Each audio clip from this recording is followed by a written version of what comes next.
Hey guys, welcome back to Operation Arsenal. Today we got our 7th win in a row, this time against Watford. We've had a nice run of home games. I'm excited to see how we get on away from home in the upcoming games we've got. But it is 7 wins in a row, which is it's really impressive.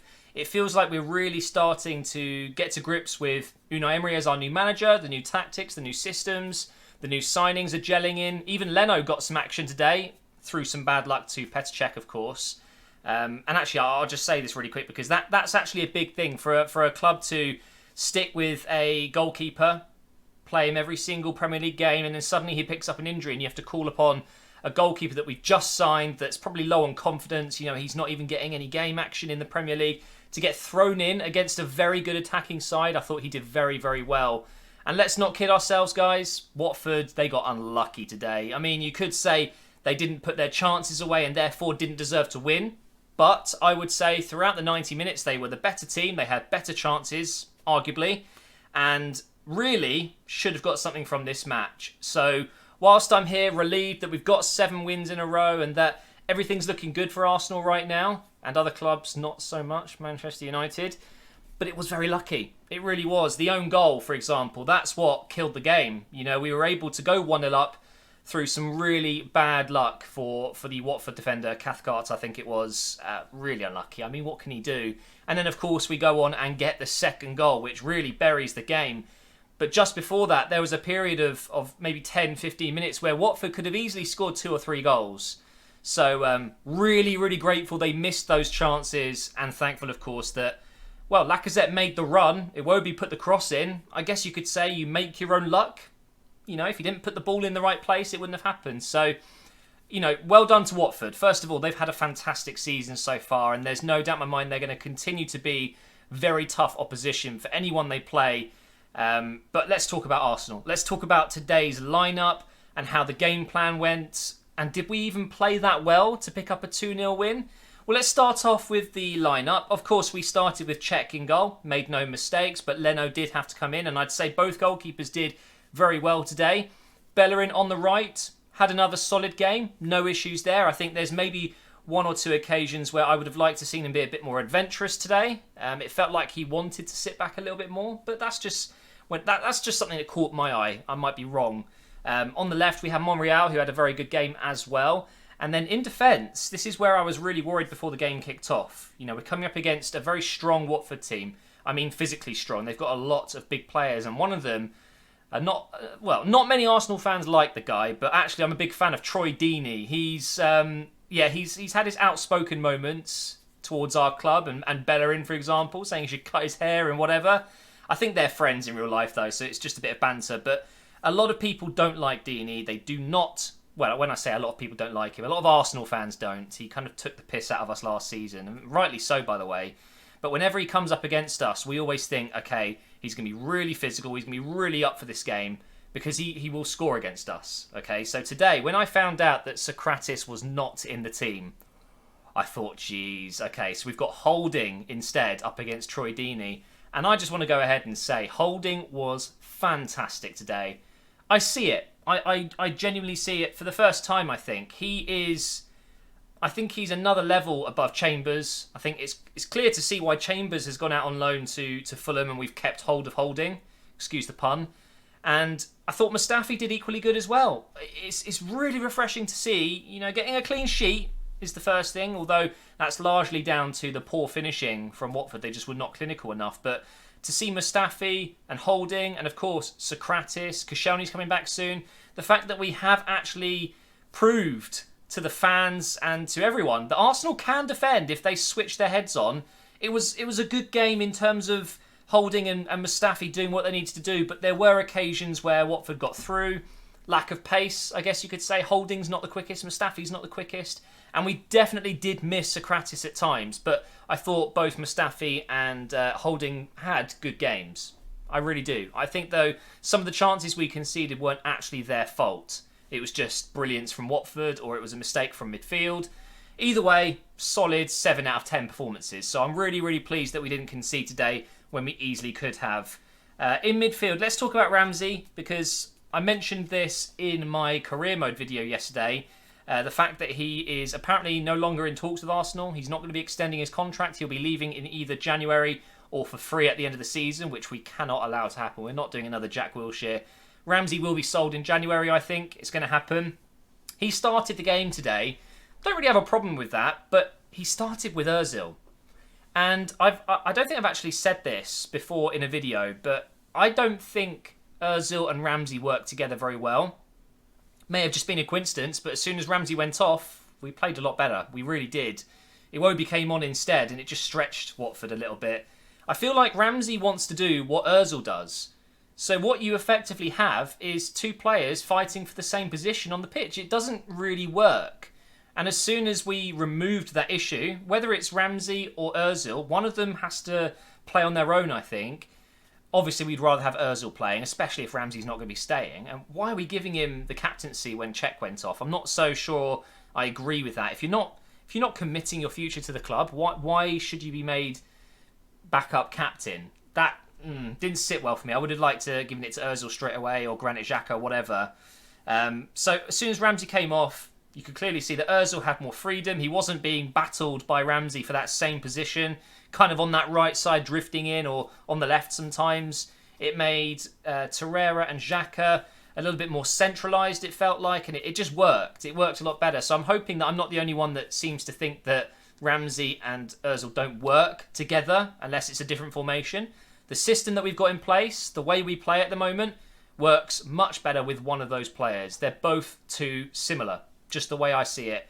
I think Ramsey's better defensively, and he does have a higher defensive work ethic maybe, but it doesn't work. So I would like to see only one of those starting if we're playing in this system. There might be a different formation or system that we can use to get them both playing, but from the looks of it, Ramsey's only going to be here for another 2 months. So there's no real need to rush him into this side and try and find a new system because he'll be gone. We might as well focus on getting Guendouzi in more, you know?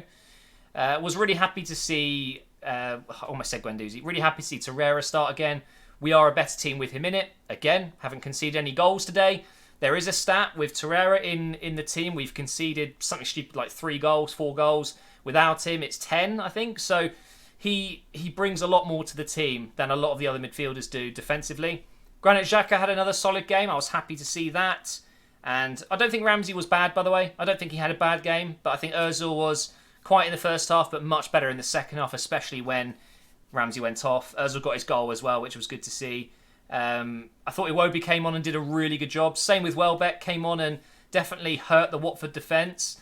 But up top, we had our usual Lacazette down the middle, Aubameyang on the left and Ozil on the right. And like I said with Ozil, a bit quiet today. Didn't really do much until late on in the second half when Ramsey went off. Don't want to keep saying that, but it did make a difference.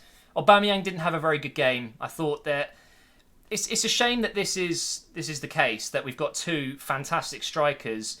Unfortunately, with the system we play, one of them isn't going to be the main striker. And Lacazette can't really play on the left, it seems. So we have to put Aubameyang there, which is... It's a little bit heart-wrenching because we've got, I think, possibly one of the best finishers in the Premier League. Maybe the best finisher. I don't know, maybe Aguero's up there and some other players, but when you've got someone like Aubameyang, you don't put him on the touchline. He was basically on the touchline most of the game today.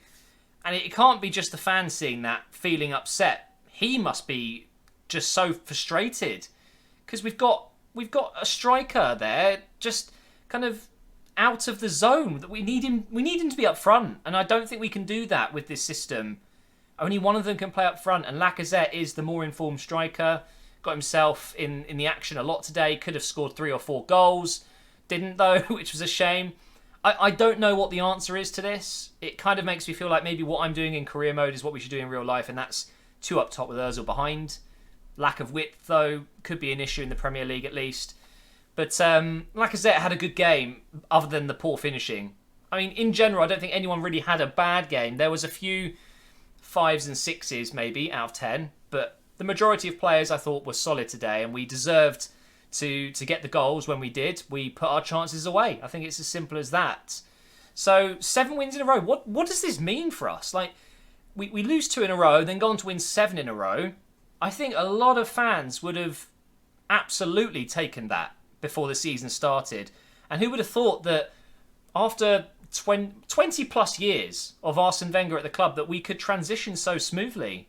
And it's still early days. You know, we're only just approaching October. I would say it's going to take at least a full season, if not more, to really let Unai Emery get to grips with this club. You know, he's only had one transfer window, which you can laugh all you want and say that some clubs buy the league and that some clubs just throw money at players. But Arsenal don't do that, and we haven't recruited very expensive players. You know, Torreira under 30 million, Leno under 30 million, Socrates under 20 million. Like, these aren't world-class, top-class signings, right? He needs to do that. And the reason I say don't laugh is because, well, Arsenal won't do that. But actually, I think we will. I reckon we're due a big marquee signing. I'm talking a new Ozil-type signing, a Aubameyang-type signing. So we need to give Unai Emery that chance. I think January is not the time to do that. I don't think we will be dipping into the market and spending 60 million on one player. I think we'll get maybe one or two faces coming in and one or two faces will be going out. But next summer is going to be huge.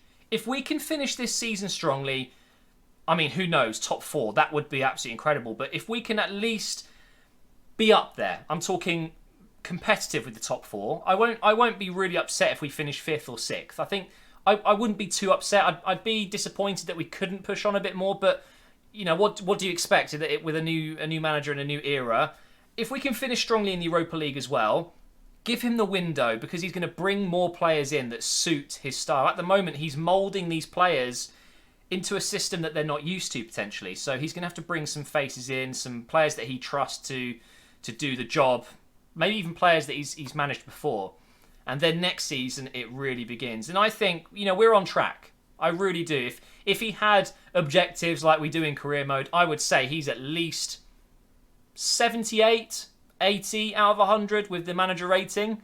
You know what I mean, though. I think I'm happy with Unai Emery. I think he's done so well. He's a really, really clever guy. You can tell he knows what he's doing. He knows what he wants. He knows what he wants to achieve.